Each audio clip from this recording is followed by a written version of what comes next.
چڑیا کو بہت بھوک لگی تھی۔ وہ اڑتے اڑتے ایک آم کے درخت کے پاس پہنچی۔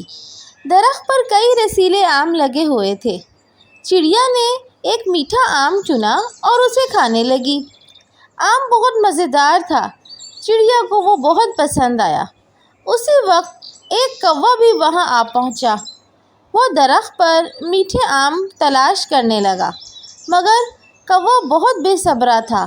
اس نے دیکھے بغیر کئی کچے آم توڑ کر نیچے پھینکنا شروع کر دیے۔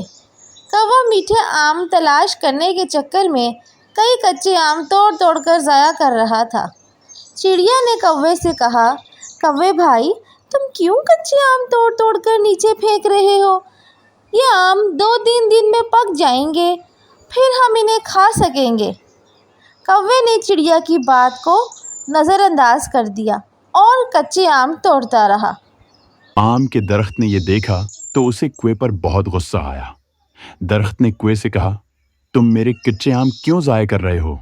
یہ آم کچھ دنوں میں پک جائیں گے اور سب کے لیے میٹھے ہو جائیں گے۔ چڑیا نے کوے سے کہا، تمہاری بے صبری کی وجہ سے کتنے آم ضائع ہو گئے۔